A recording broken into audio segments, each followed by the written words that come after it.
Well, good morning, and thank you all for being here this morning. We're here as a collaborative of counties and cities that are made up of Chambers, Hardin, Orange, Jasper, Newton, Tyler, Jefferson, City of Beaumont Health Department, City of Port Arthur Health Department. Mayor Ames is here, along with Judge McDaniels from Hardin County and Judge Mark from Jasper County. All of the other judges were wanting to be here, but some of them are in quarantine because of family members that have come down with COVID, and we've been concerned over this last week because we've had our two highest days of infections. On November 11th, 184 cases. Yesterday, 179 cases. And are hopeful that that concern will cause the members of the community to consider exercising good personal hygiene, making sure that they're distancing from one another. And I don't know if at the end of the day, years from now, we're going to find out through studies that the masks were appropriate or inappropriate, but I do know that when I go to the hospitals and that doctors and nurses that deal with infectious diseases are wearing those masks. It's kind of like with a hurricane, when we issue a mandatory evacuation order, we're certainly not going to go out and arrest people who choose not to evacuate, but we think it's the best interest of the public safety that we do that, and that people would be best served by following those suggestions. Same thing here, so far as I know, no one failing to wear a mask has been arrested or given a citation. But I think it's a considerate thing to do for the members of our community who are more at risk. So I have a law degree and not a medical degree. So I want to let the people with public health and Judge McDaniels or Mayor Ames or any of the other judges speak, but I think it's important that we hear from the public health people. We have them from all the counties and from cities of Port Arthur and Beaumont, and I want to welcome them up to talk about a collaboration that they've had where they have come up with some suggestions about how we should approach these holidays and what would be the best suggestions that we have to try to attempt to prevent the spread in our community at a time when it's most concerning. So Sherry, Judith, any of y'all that would like to come up, please talk about what y'all collaborated on. So I'm Dr. Jana Winberg. I'm the Health Authority for Hardin County, and so for the last 7 months, we've been in all of this area, 7 to 8 months, we've been doing COVID. That's what we've been doing. And we've learned several things, but I will say all of us are extremely tired of COVID and all the changes that have had to happen because of that. And we know everybody else is as well. But some of the things that we've learned about it is that it's shared person to person. It's shared when we go with our families and we go out to eat and we do celebrations. It is shared when we gather together in groups and we just have conversations. It's shared when we gather for worship, when we play sports, when we practice sports. We have very few people that truly we can say we don't know where this came from. We know that lots of people respond differently to the virus. We know that about 80% of people, they don't have any issues with it overall. They have very mild symptoms. They don't need any extra help. But you've got that 20%. That 20% of people that are going to need some extra help. They're going to need oxygen, they're going to need medicine, and they may need to be in the hospital. We know that most people don't die from this. Roughly the 2 to 3% death rate overall. But the older you are, the higher that risk of death. So when you get over 65, you have a higher risk. It's about 30 to 35%. So age does make a difference. So some of the things and some of the other people I hope we'll talk about, some of the changes that we're asking people to do for Thanksgiving. So I want to share with you the numbers for Hardin County specifically. Currently, we have 2,209 active cases, no, positive cases that we've had from the beginning. These are people who are either PCR positive or antigen positive. They're not the antibodies. Okay? They're not people counted twice. They're not people that live in other jurisdictions. They're people that live in Hardin County. In the 2 weeks between October 28th and November 11th, we had 142 cases. And that was actually high for Hardin County. That's 70 cases a week. But in the last week, we've had 125 new cases. So we're seeing that increase just like we're seeing all across the nation. And we go back to talking with people, and they can say, hey, I was with so-and-so who had it. We had a family gathering. We have 5 of our family members that are sick. It's about that person-to-person contact. So again, we're asking people to do things a little bit differently in terms of how they plan to celebrate the upcoming holidays. Somebody else?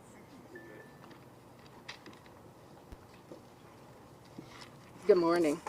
So as a collaborative group, we are really asking our citizens to consider not attending large gatherings for family holidays.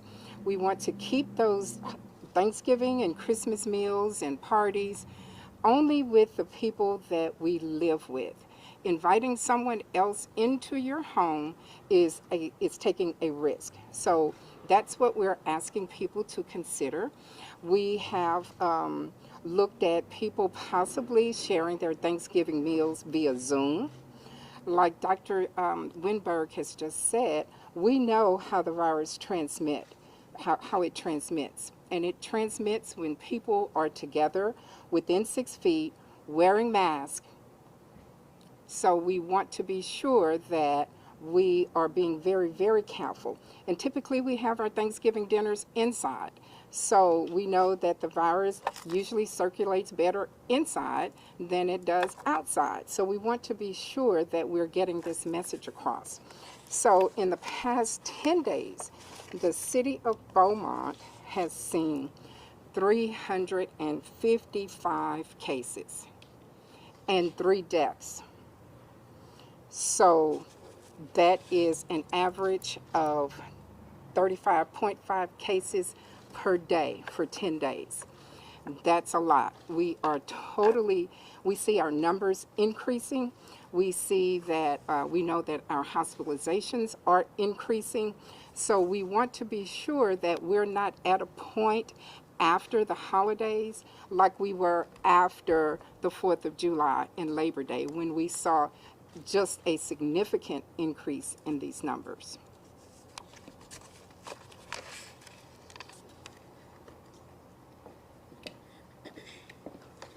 Good morning.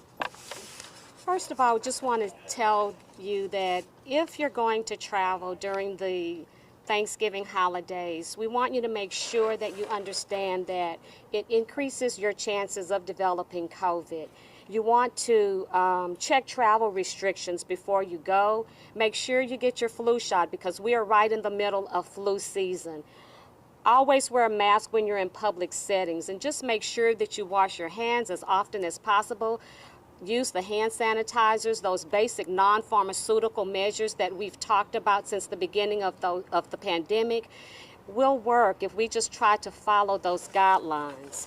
The City of Port Arthur Health Department reports for the cities of Port Neches, Nederland, Groves, and Port Arthur. We reported the first positive case on March the 26th, and since then, the health department has reported 1,616 positive cases for Port Arthur, 819 positive cases for Nederland, 487 positive cases for Port Neches, and 471 positive cases for Groves. Over the last 10 days, we've literally seen our numbers rise.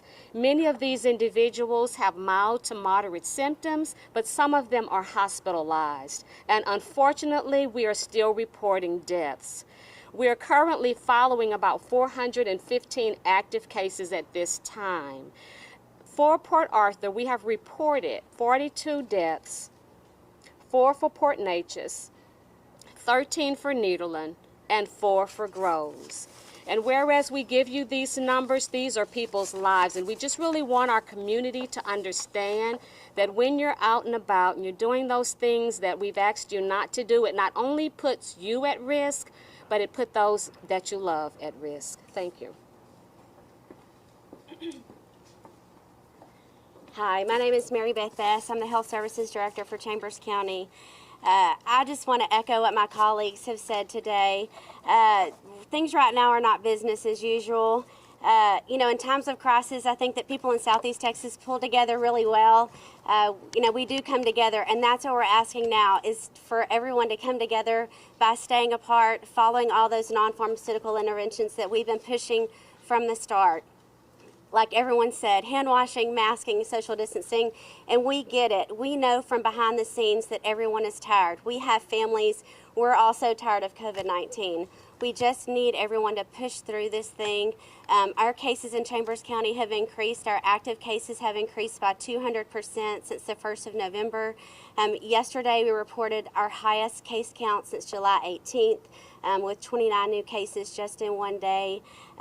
We currently have reported 1,785 cases since the beginning. We currently have 133 active cases and have reported 21 deaths. So I just want to ask that we have to use all the tools we have in the chest, and so let's just help work together to slow this thing down. Thank you.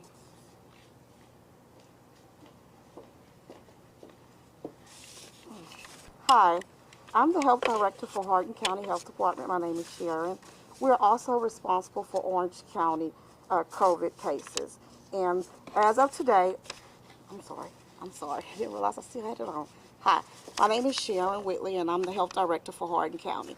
We're responsible for Orange County COVID cases. And as of today, Orange County, we have had a total of 3,364 cases in Orange County reported to the Health Department. Currently, 745 of those cases are active. We have seen an increase in the cases over the last 7 days. We have had 209 new cases.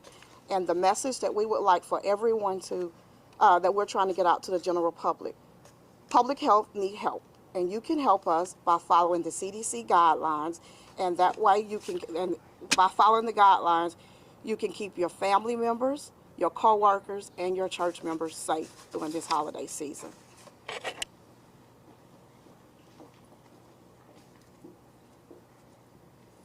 My name is Dr. Eddie. I'm the County Authority for Jefferson County. I just want to re-emphasize what has been said. I know it's a repetition, but this is a time to repeat things that are worth noting. What happens now is that we become fatigued of this virus. And please, we're not at the end yet. Just think about if you have to run a race, whether it's 1 mile or 26-mile marathon. When you start, your adrenaline is full and you're pumping hard and doing everything possible. When you get into the middle, close to the end, that's when you get tired and that's when you won't finish the race. We got to finish this race. Everybody knows what to do. It's not hard, it's simple. We have to wear that mask. We have to practice social distancing. We wash our hands. We be respectful to order. Together, I think we can do this. Thank you.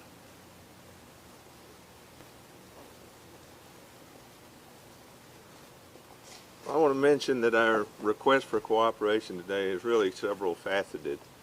First, we obviously do not want those who are most vulnerable among us to suffer serious disease or death. Secondly, we don't want to see state or federal mandates that require that some occupations are no longer essential, so that those people are economically devastated. And we don't want any restrictions on our economic activity, and we can do that by just being considerate of our neighbors. Some people hate these masks. I don't particularly like to wear them, but during this time of year, I will climb up into a deer stand with a bow stand with a big mask all over my face and deer urine on my feet. And so I don't think it's that big an inconvenience when you go into retail establishments and so forth to suffer through having to wear these. So we certainly appreciate the cooperation. And I want to give the other judges and the mayors an opportunity to speak before we wrap this up.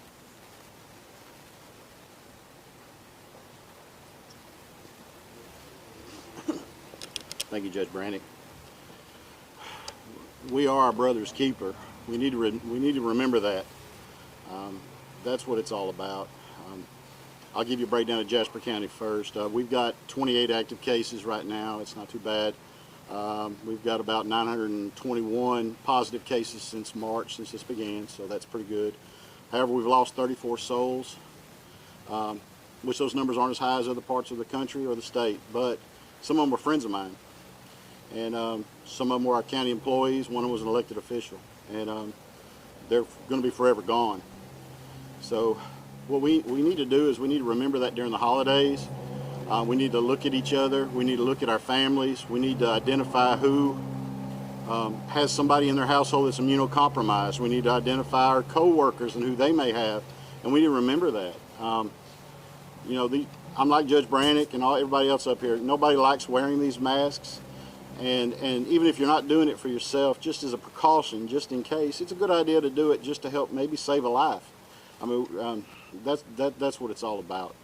I think we owe everybody up here and all these folks that are in the background back there that have been part of this since this coalition was formed, and so many people that aren't here right now that helped stem the tide the first time during the first surge, and also have been collaborating this whole time to try to minimize our loss of life and our infection rates all the way up until today. And they're going to continue to do so. They fight day in and day out to do that. And we all owe, like I said, we all owe them a debt of gratitude. History has shown us, medical science has shown us that yes, just like the Spanish flu in 1918, we're going to see another surge for the winter and the fall, or fall and winter, and we're in it. So how do we handle it? Do we just say, oh well, or do we just stand up and go, okay, look, we can do this, we did it before, we can fight this out. There may be a tertiary surge in spring, but that's okay. It's supposed to be less. The smarter we are, the better we are, and we can get modern medicine involved with the vaccines. It's just patience. So again, I'm just going to conclude that we are our brother's keeper, and remember that. It's not just about ourselves. It's about protecting those around us. God bless each and every one of you. God bless Texas, and when we stay together, we're going to beat this. Thank you.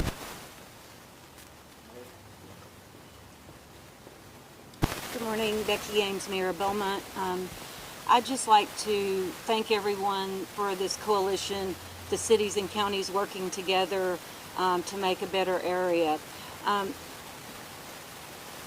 This is not about fear. It's about trying to do what we can to minimize this disease. We don't know yet a whole lot of things about this disease. We don't know for sure what works and what doesn't work, but we do know that the healthcare providers that are in the hospitals are telling us that we need to follow the CDC guidelines.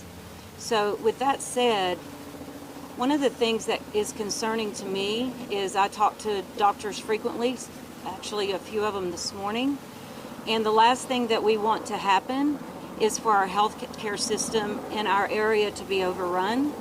I know that we have 75 patients right now in 3 hospitals, and that's Baptist, St. Elizabeth, and Mid-Jeff. I did not get the numbers for the Medical Center of Southeast Texas. That's a high number. The issue is that if any of our family members get sick, if someone has a heart attack, if they have a bad accident, we want to make sure that there's space for them and that there's doctors and nurses to take care of them.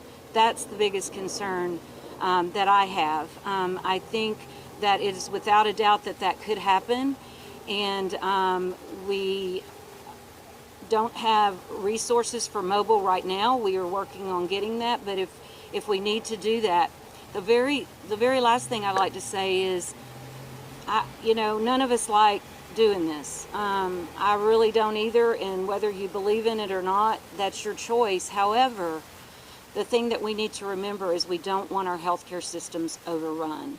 And with the last thing we want is for state and federal mandates to come down to make it worse than it already is for us. So with that said, I thank y'all for coming. I hope that this means a lot. It means a lot to me that our cities and counties have come together to do this. And I want to thank everyone that's been working so diligently, and especially the doctors and nurses in our clinics and in our hospitals. Thanks so much.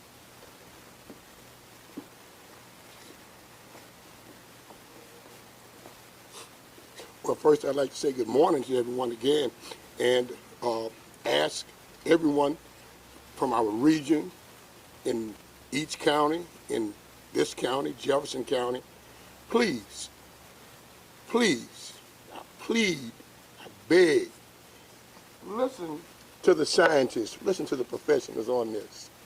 We see the numbers increasing. We know that there is a surge.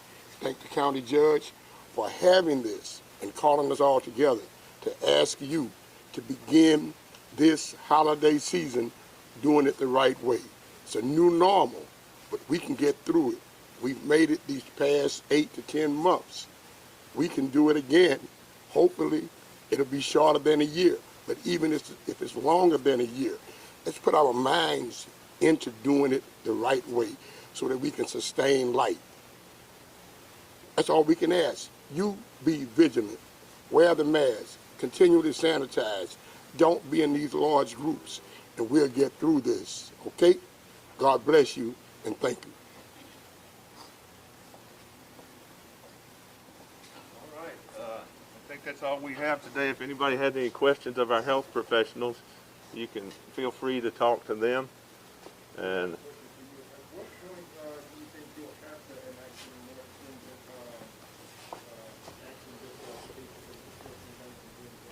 I'm not considering it right now. For Jefferson County, we are on the brink of distribution of a vaccine and potentially some therapeutics, and I know it may be 6 months before they have 100 million doses out, and I don't know how many people are going to be willing to take it or be happy about taking it. In speaking to Dr. Arfine the other day, he felt like that if it was distributed quickly enough that maybe by March we could see a significant decrease in the number of devices, but I'm not wanting to take away the livelihood of barbers and stylists, and I am not considering it at this point. I'm just hopeful that people will be considerate of others and suffer this what I consider to be a minor inconvenience. Any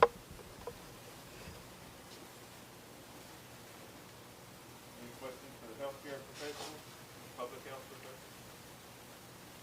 I have one, not for one specifically, but if anyone can answer this. Any idea, we know that healthcare and essential workers on front line will be some of the first to receive the vaccine once it's available. Any idea when South Texas essential workers will be able to get their hands on them?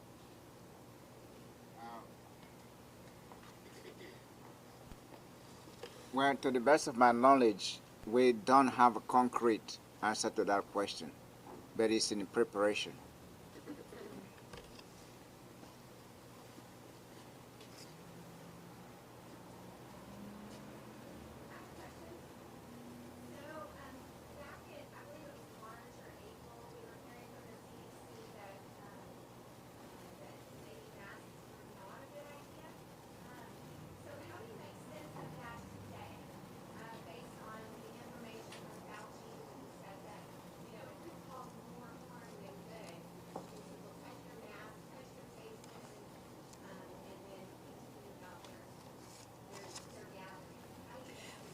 So some of that original guidelines for no masking, we were using the N95 masks within the hospital setting. An N95 mask filters out 95% of particles, so you only get 5% through there. But N95 masks actually have to be fitted. So you go through a whole process to make sure it's not leaking air around the edges with it.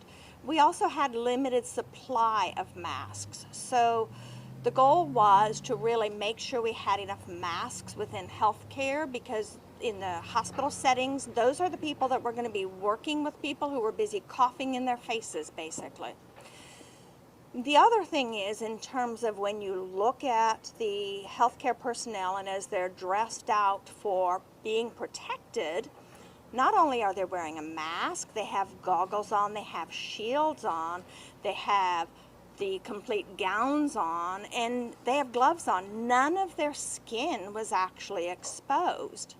And that was one of the things with the virus, is making sure it's not getting on your skin. There's also a way of how to remove that set of clothing, basically, so you're not touching the inside of it and then getting it back on your hands again. A good fitting mask that you're not having to mess with is actually the choice. But when you have a mask that won't stay above the nose unless you're constantly putting it up there, you know, that's not as good a choice. There's lots of masks out there. There's lots of sizes out there. Well, okay. But then, okay.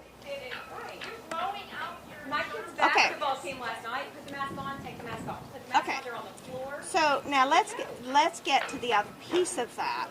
The mask is about, when first starting, it was all about protecting yourselves. Do masks protect you? Masks have a better job of catching the virus particles because they're in the sputum droplets. Okay? The virus particles do not float around. These particular virus particles do not float around by themselves. They float around in droplets around them. Some do The not. majority do. So I'm not going to have that argument with you. It's obvious that Okay. you want to believe what you want to believe, and that's fine. You can do that. But we came here for a press conference.